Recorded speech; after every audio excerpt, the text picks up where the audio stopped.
mes amis, s'il vous plaît. Le président est dans la place. 16 de plus. Oui ou non, pour vous? Bah, disons que déjà, je vais donner la réponse en donnant le nom de 3 joueurs. 3 joueurs. Donc c'est cuit, Bernard, quoi. Une sélection. Et ces 3 joueurs, ils jouent dans la même équipe, cette équipe qui s'appelle Monaco. Et donc, ces 3 joueurs, c'est Zakaria, Akliouche et Ben Seguir. Donc, que l'on puisse rajouter Cherki, ben, très, très volontiers, il le mérite.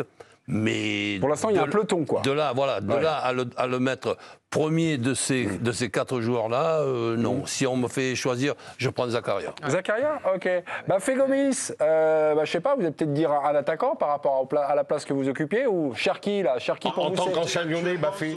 Cherki, c'est. Je dis actuellement, sur la forme du moment, Ryan Cherki est le meilleur joueur de cette Ligue 1. Et il fait partie des joueurs pour lesquels on aime regarder le football, techniquement très talentueux. Et puis c'est un phénomène. On a vu, il s'est éliminé, il s'est temporisé. Il voit des choses que beaucoup de joueurs ne voient pas. Il s'est mis au service du collectif et je pense que ce sera le joueur qui va permettre à l'Olympique de Lyonnais de se qualifier pour une Ligue des Champions. Cherki, joueur d'instinct, loué par Bafé Gomis. J'ai un doute, Bafé, vous allez... en tout cas, sur le match d'hier, c'était le seul Lyonnais qui avait rien à envier aux joueurs du PSG. Laisse mon Bafé, on a gagné. T'as pas une pointe quand même. Bafé, j'ai un doute sur la passe qu'il fait exceptionnelle donc à Mikotadze. Le doute, c'est est-ce qu'il fait exprès ou est-ce qu'il y a une part de chance? C'est entre nous, Bafé. Bon, il a souvent fait ces passes cachées où il lance un de ses coéquipiers face au but. Et je pense que, comme l'a très bien dit hier Jérémy Ménez, il avait vu avant Mikotadze. Donc, il suffisait juste d'attirer l'attention des 3 défenseurs et glisser ce ballon pour Mikotadze qui se retrouve face au but. Décidément, j'ai encore posé une question moisie, hein, c'est pas possible. Hein. Il vous a convaincu, Bafé, votre ami toulonnais, président? Disons que je respecte ce qu'il dit, mais j'ai bien regardé une dizaine de fois cette passe. C'est quoi le doute alors que vous avez? Il paraît qu'il y a un terme, il y a la passe aveugle, mais là, pour moi, c'est la passe faite par un aveugle. Donc, c'est la passe Gilbert. Elle ne peut pas arriver à Mikotadze si on regarde bien l'action. Et s'il a justement ce réflexe de faire cette passe, là, c'est pas qu'il va devenir ou qu'il est déjà un grand joueur. C'est un très, très grand joueur. Et si, par exemple, tu veux me faire plaisir, regardons là tous ensemble cette on n'a pas les droits. Malheureusement, on n'a pas les droits. On n'est pas d'Azan. Mais juste, ouais. Qu'est-ce qu'il y a, mon Yvan? 7 matchs titulaires sur 15 journées. Donc je veux bien, c'est le meilleur C'est joueur, c'est le plus beau, il vous fait rêver et tout ce que vous voulez. Mais c'est vrai qu'il fait rêver. Je peux parler. Il faut de la continuité. Il faut de la continuité. Non, mais il parle un quart d'heure, on parle une minute. Il faut de la continuité. 7 matchs sur 15. Ah, il a fait 12 Donc, pour moi, pour juger un championnat, 7 matchs titulaires, regarde les statistiques. Pour juger, tu juges sur un même nombre de matchs. Pour moi, aujourd'hui, un Akliouche, c'est plus fort sur la saison. Un Jonathan David, c'est plus fort. Et même Benjamin André, qui ne va pas faire rêver comme un Cherki, aujourd'hui, fait une saison, pour moi, où tu peux dire que c'est un des meilleurs joueurs de la Ligue 1. Donc, le talent, c'est bien, mais il faut arriver sur la durée à le démontrer. Et pas que par un coup. Attention, Bafé, commencez pas à couper à Yvan, il va chier. Non, mais Bafé, dans ce que nous a dit Bafé, j'allais rebondir pour relancer Yvan. On lui voit faire des choses que personne ne fait en Ligue 1. C'était l'argument de Bafé. Il est tombé amoureux de Ryan hier. Et sur la forme du moment. Mais oui, bien sûr. Sur la forme du moment. Et sur la forme du moment. On est d'accord, sur la forme du moment. Mais ce qui compte, c'est une continuité dans les résultats. C'est fantastique de faire une fois très bien. Mais si après, tu fais pas bien. Attendez. Non, mais elle m'attaque. Non, mais elle vous attaquera après. Je suis en train de travailler le. C'est là où je suis douillé. C'est très bien que ça a droit. Vous en pensez quoi de Ryan Cherki, là? Est-ce que vous êtes convaincu ou vous étiez un sceptique? Non, je pense que c'est un joueur. On est un peu comme en religion avec Ryan Cherki, vous savez. On y croit, on n'y croit pas. Il est très décevant depuis des années, puisque c'est un joueur de grand talent qu'on attend depuis très longtemps. Il n'est toujours pas arrivé. Aujourd'hui, sur la forme du moment, il fait des choses extraordinaires, c'est vrai. mais j'aurais le même discours que vous quand il aura fait une saison, 35 matchs titulaires, 15 buts, 10 passes d'ess, et là on pourra parler. Mais là on parle d'un joueur qui aujourd'hui fonctionne par à-coup. Le talent t'amène au terrain, le comportement et l'implication t'amènent à devenir un champion. On n'est pas là. Ok. Et au bord de terrain, vous avez constaté pas mal de choses hier, Baffé. Comment vous jugez ce joueur d'instinct par rapport aux autres copains? Vous étiez avançant, vous avez joué. Alors j'ai regardé avec qui vous avez joué là. Je me dis tiens, il y avait un joueur d'instinct que vous avez croisé peut-être à Saint-Étienne, c'était Feignoulou. C'est facile de jouer avec des gars comme ça qui sont hyper talentueux, mais parfois qui sortent des choses qui sortent du manuel, quoi. Oui, que ce soit Pascal ou Hatem Ben Arfa, c'est des joueurs.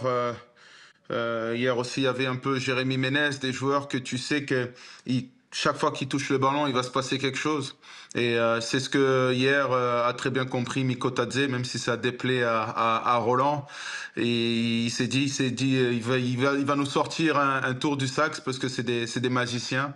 Et puis, il te met souvent dans le bon sens du jeu, et c'est ce qui s'est passé. Et c'est nouveau, ça, Ryan Cherki. Moi, j'avais l'impression que c'était plutôt un dribbleur, qui était plutôt un soliste. Et là, aujourd'hui, j'ai quand même l'impression qu'il se connecte avec ses copains. Non, qu'il est compris, il y a une compréhension, quelque chose, quoi. Il est un peu plus connecté parce que je trouve que là où il a le plus progressé, c'est son jeu sans ballon. Moi, je trouve qu'il bouge beaucoup mieux. Après, ça a toujours été, alors même si effectivement c'était un joueur un peu plus d'à-coup, il a toujours eu une qualité de passe exceptionnelle. Alors très souvent, c'était c'est pas toujours récompensé parce qu'il faisait pas ce qu'il fallait sur 90 minutes ou même sur 70 minutes. Mais la passe, ça, ce qu'on lui voit faire, moi, il le fait. Honnêtement, l'année et demie que je l'ai vu avec les espoirs, au-delà des qualités de dribble qui étaient évidentes, il a une vision du jeu et une qualité de passe pied gauche, pied droit qui est assez exceptionnelle. Alors là, ça tombe juste. Ce qui est impressionnant, c'est qu'il fait ça pendant 60-65 minutes. Ça, je le voyais pas faire, la régularité dans un match, mais la qualité de passe, il l'a toujours eu. On va revenir vers vous, Giovanni, au rayon démenti, mais juste avant... Il faut demander à Yvan Lemay d'abord, si je peux parler, on verra. Je te coupe pas, mon ami, quand tu parles, ne le fais pas pour moi, c'est tout. Ah, mais vous êtes amis maintenant? Je suis très ami, c'est nouveau ça. Mais ça n'empêche pas qu'on défende. la parole à un moment. Romain, les vainqueurs des notes de l'équipe, vous avez fait un petit palmarès. On peut pas parler des autres, donc. Comment? On peut pas parler de Zakaria, par exemple. Bien sûr qu'on va parler de Zakaria, mais on va d'abord parler à Romain. Non, simplement, si Ryan Cherki, on va dire, parvient à rester numéro 1 en note de l'équipe, il va quand même entrer, on va dire, dans un cercle très prestigieux. Regardez simplement les noms des 5 derniers joueurs qui ont remporté ce classement des notes de l'équipe. La saison dernière, Pierre Lesmelou. L'année d'avant, Lionel Messi. L'année d'avant, Kylian Mbappé à égalité avec Martin Terrier. L'année d'avant, Burak Yilmaz. Et en 2018-2009, Kylian Mbappé aussi, c'est quand même des joueurs de classe. 6,21 sur la saison, 6,13 et là, il en est à 6,50. Ouais. Si je le peux. Vous avez coupé Romain. C'était pas pour Romain.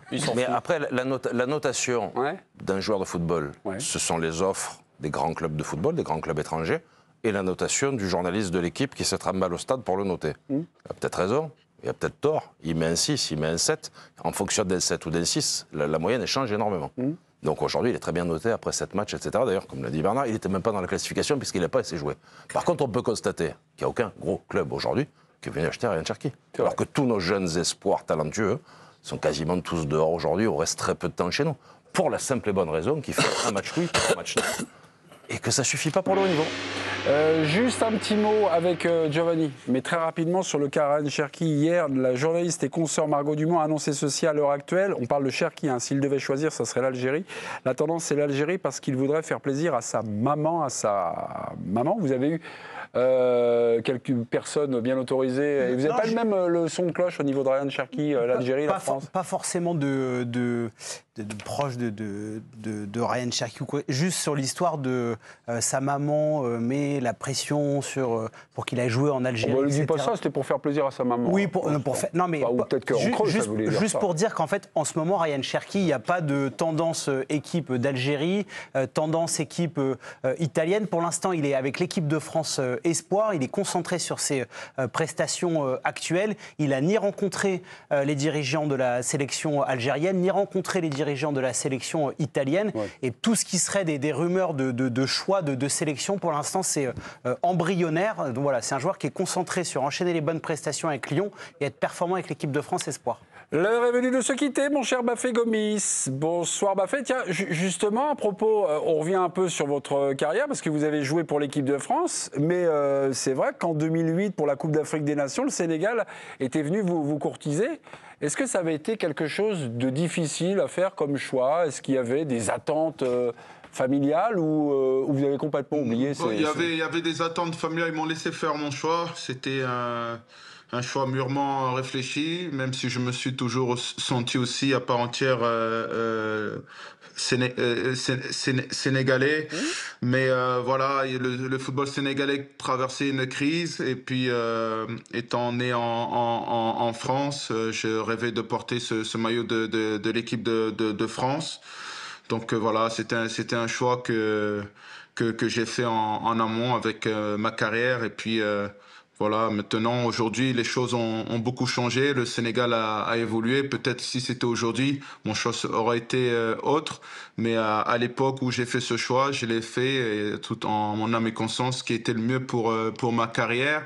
Et puis bon, comme j'avais été qu'une seule ou deux fois au Sénégal, je pense que c'était préférable pour moi de choisir la France. Merci Bafé. Passez une bonne soirée. Salut Bafé. Salut. Merci bien.